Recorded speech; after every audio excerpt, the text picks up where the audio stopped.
তাকি আমাৰ পৃথিৱীখনক দেখি আছো ইয়া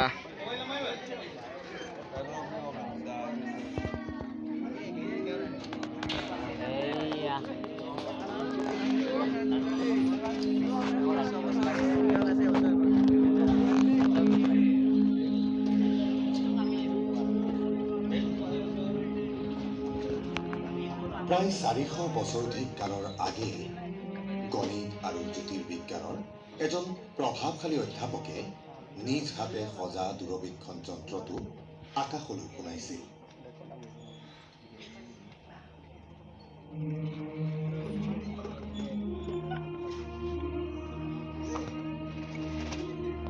পৃথিৱীত জন্মা আন প্ৰতিজনৰ দৰে গেলিলিও আকাশখনলৈ চাই বিস্ময়াভূত হৈছিল। যদিহে আকাশৰ পৰা অধিক ভালদৰে চাব পাৰিলেহেঁতেন।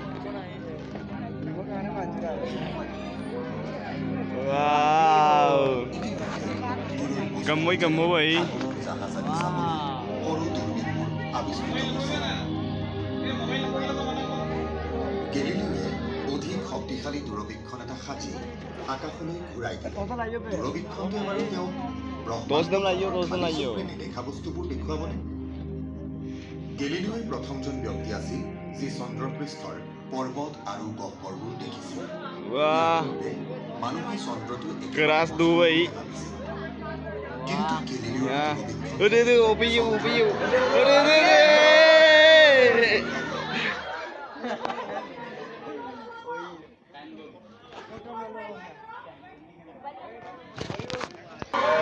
দূৰবীক্ষণটো বৃহস্পতি গ্ৰহৰ ফালে উনাই দিলে গ্ৰহটোৰ ওচৰত দেখা 4টা সৰু তৰাই তেখেতক স্তম্ভিত কৰি তুলিলে, যিটো পূৰ্বে কোনেও দেখা নাছিল। ইয়াৰ পৰৱৰ্তী ৰাতি তৰাকেইটাই সিহঁতৰ স্থান সলনি কৰিলে। তেওঁ বুজিলে যে তৰাকেইটা প্ৰকৃততে বৃহস্পতিৰ উপগ্ৰহহে। প্ৰাচীন কালৰে পৰা মানুহক আশ্চৰ্যচকিত কৰা আকাশত দেখা ৰহস্যময়ী উদ্ভাসিত পাতল শুভ্ৰ মিল্কি ৱে বা হাতীপুলি বুলি জনা যায়।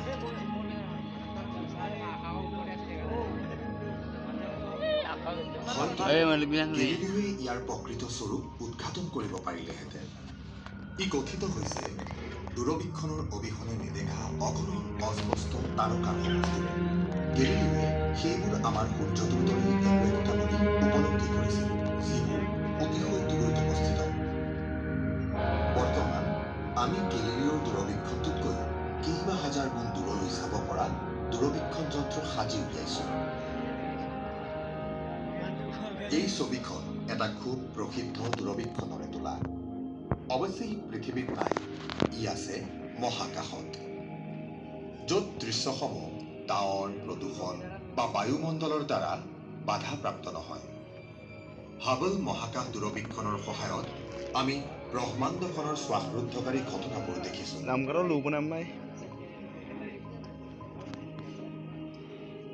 প্ৰযুক্তিৰ বলত আজি আমি গেলিলিওতকৈ বহু বেছি জানো। তথাপিতো কিছু বৃহৎ প্ৰশ্ন থাকি গৈছে। ব্ৰহ্মাণ্ডখনৰ আৰম্ভণি কেনেকৈ হৈছিল? ই কিহেৰে গঠিত? ই কিমান বিশাল? ইয়াত কিমান সংখ্যক নক্ষত্ৰ আছে? ব্ৰহ্মাণ্ডখনৰ ভৱিষ্যতনো কি? বিজ্ঞানীসকলে কিছু সংখ্যকৰ উত্তৰ বিচাৰি উলিয়াইছে, কিন্তু কিছু এতিয়াও বাকী। ব্ৰহ্মাণ্ডখন সকলো বৃহৎ ৰহস্যৰে উদ্ধত আৰু নতুন আৱিষ্কাৰবোৰেৰে ইয়াৰ গোপনীয়তাবোৰ ভেদ হ'বলৈ ৰৈ আছে। হয়তো এই মুহূৰ্তৰ এই দৰ্শনীটো চাই থকা ভৱিষ্যতৰ কোনো বিজ্ঞানীৰ দ্বাৰা।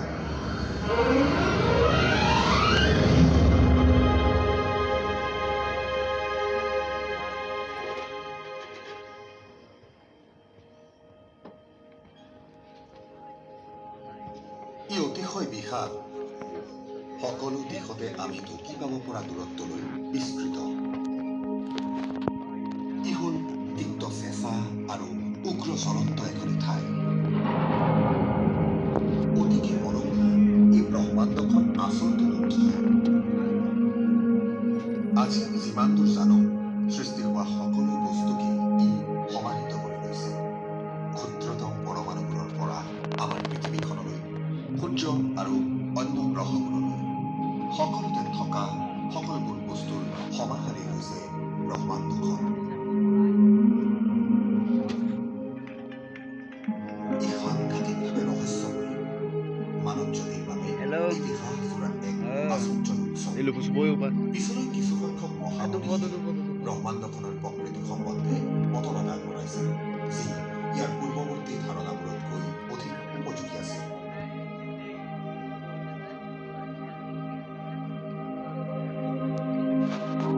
আজিৰ ব্ৰহ্মাণ্ডৰ কাহিনীটো অতীতৰ মহান জ্যোতিৰ্বিজ্ঞানীসকল যেনে ভাৰতবৰ্ষৰ বিশ্বামিত্ৰ, গ্ৰীচৰ টলেমী, ভাৰতৰ আৰ্যভট্ট, পোলেণ্ডৰ কোপাৰ্নিকাছ আৰু ইটালীৰ গেলিলিওৰ বাবে হয়তো চমৎকাৰী হ'লহেঁতেন।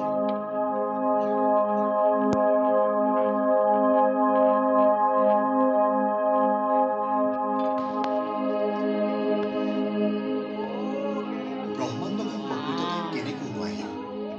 কিছুসংখ্যকে বিশ্বাস কৰে সুদূৰ অতীতত ইয়াৰ সৃষ্টি হৈছিল আৰু অইন কিছুৰ বাবে ই সদায় এনেদৰে আছিল। আধুনিক বিজ্ঞানৰ অনুমান মতে ব্ৰহ্মাণ্ডখন 1400 কোটি বছৰ পুৰণি আৰু বিগ বেং নামৰ এটা বিস্ফোৰণৰ জৰিয়তে ইয়াৰ সৃষ্টি হৈছিল।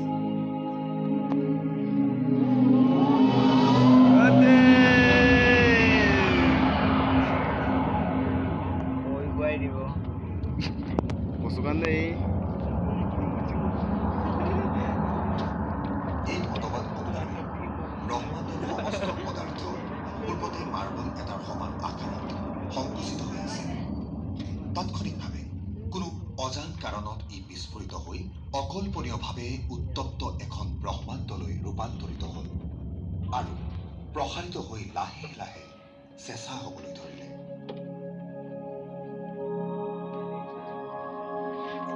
সৃষ্টিৰ মুহূৰ্তত মাথো আছিল শক্তি আৰু মাধ্যাকৰ্ষণ বল। এই শক্তিৰে কিছু অংশ আমাৰ পৰিচিত পদাৰ্থলৈ ৰূপান্তৰিত হ'ল। এই প্ৰাথমিক পদাৰ্থখিনিৰ পৰাই প্ৰথম 30 মিনিটৰ ভিতৰত ক্ৰমে হাইড্ৰজেন আৰু হিলিয়াম পৰমাণু গঠন হ'ল। পৰৱৰ্তী সময়ত নক্ষত্ৰসমূহৰ গঠন হৈ অন্য মৌলিক পৰমাণুবোৰ সৃষ্টি কৰে।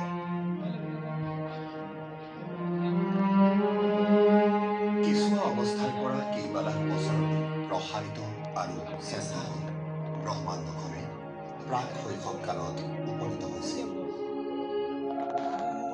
বহু আকৰ্ষণীয় ঘটনাৰ সূত্ৰপাত হ'বলৈ লৈছিল। মাধ্যাকৰ্ষণৰ প্ৰভাৱত পদাৰ্থবোৰ অ'ত-ত'ত সিঁচৰতি বৃহদাকাৰ থোপ হ'বলৈ ধৰিলে। গেছ আৰু ধূলিকণাৰ এই থোপবোৰেই পৰৱৰ্তী কালত সংকুচিত হৈ তাৰকাৰাজ্যবোৰৰ সৃষ্টি কৰিলে।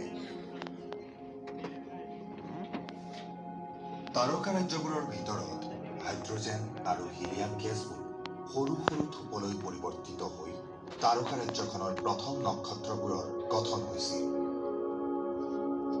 প্ৰাথমিক নক্ষত্ৰবোৰৰ অধিকাংশই আছিল অতি গধুৰ, কিন্তু মাত্ৰ কেইলাখমান বছৰলৈহে সিহঁত বৰ্তি আছিল আৰু শেষত ছুপাৰনোভা নামৰ এক প্ৰলয়ংকাৰী বিস্ফোৰণত সিঁচৰতি হৈ পৰিছিল।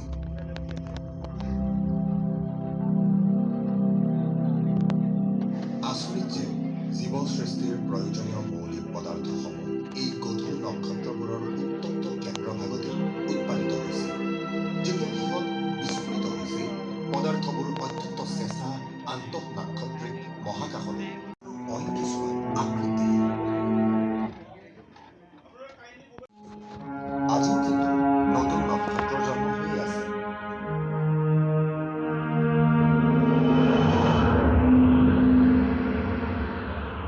আমাৰ সূৰ্যটো গেছ আৰু ধূলিকণাৰ সমষ্টিৰে গঠিত সৌৰ নীহাৰিকাৰ পৰা 450 কোটি বছৰ পূৰ্বে জন্ম হৈছিল। এই জন্ম প্ৰক্ৰিয়া সঞ্চালিত হৈছিল চুবুৰীয়া নক্ষত্ৰ এটাৰ বিস্ফোৰিত মৃত্যুৰ পৰা। এই বিস্ফোৰণৰ পৰা নিৰ্গত আলোকিত তৰংগই সৌৰজগতৰ সৃষ্টিৰ পাতনি মেলিছিল। গেছ আৰু ধূলিকণাৰ ডাৱৰখিনিৰ অধিকখিনিৰে সূৰ্যটোৰ জন্ম হ'ল আৰু অৱশিষ্টখিনি ইয়াৰ চাৰিওফালে কাঁহীৰ আকাৰত সিঁচৰতি হ'ল। কাঁহীখনৰ অধিকাংশ পদাৰ্থই পিছৰ পৰ্যায়ত গোট খাই গ্ৰহবোৰৰ সৃষ্টি কৰিলে। শুক্ৰ, পৃথিৱী, মংগল, বৃহস্পতি, শনি, ইউৰেনাছ আৰু নেপচুন। অৱশিষ্ট ক্ষুদ্ৰতৰ টুকুৰাবোৰেৰে প্লুটোৰ দৰে বাওনা গ্ৰহবোৰৰ লগতে গ্ৰহাণু আৰু ধূমকেতুবোৰৰ গঠন হৈছিল। 8টা গ্ৰহৰ ভিতৰত তৃতীয় শাৰীত থকা কেৱল মাত্ৰ পৃথিৱী একমাত্ৰ গ্ৰহ য'ত জীৱৰ সঞ্চাৰ হ'ব পাৰে। শুক্ৰৰ দৰে ই সূৰ্যৰ নিকটতো নাই যে পানী বাষ্প হৈ যায়, আৰু মংগলৰ দৰে আঁতৰতো নাই যে পানী বৰফলৈ ৰূপান্তৰিত হয়। জীৱৰ উৎপত্তি আৰু বিকাশৰ বাবে পানীৰ জুলীয়া অৱস্থাটো বাৰুকৈয়ে প্ৰয়োজনীয়। প্ৰাৰম্ভিক অৱস্থাৰ পৃথিৱীখন খুব তপত আছিল, কিন্তু বায়ুমণ্ডল নাছিল। সময়ৰ লগে লগে বহিঃপৃষ্ঠভাগ চেঁচা হৈ কঠিন ঘোলা এটালৈ পৰিৱৰ্তিত হৈ ভিতৰভাগত গলিত শিলাময় লাভাবোৰক আবদ্ধ কৰি ৰাখিলে, আৰু ইয়াৰ ভগ্ন অংশবোৰেৰে আগ্নেয়গিৰিৰ ৰূপত উত্তপ্ত ৰক্তিম লাভা আৰু গেছবোৰ বিয়পি পৰিছিল। এই গেছবোৰে ক্ৰমান্বয়ে পৃথিৱীৰ বায়ুমণ্ডলটো গঢ় দিয়ে। এক মতবাদ অনুসৰি এই প্ৰাচীন বায়ুমণ্ডলটোত ডাৱৰবোৰে অবিৰতভাৱে হাজাৰ হাজাৰ বছৰ ধৰি বৰষুণ নমাইছিল আৰু মহাসাগৰবোৰৰ সৃষ্টি কৰিছিল। আন এটা মতবাদ অনুসৰি পৃথিৱীৰ জলভাগৰ সৃষ্টি কৰিছিল ইয়াৰ সৈতে সংঘৰ্ষ হোৱা গধুৰ ধূমকেতুবোৰেহে, যিবোৰ বৰফৰ স্ফটিকেৰে সমৃদ্ধ আছিল।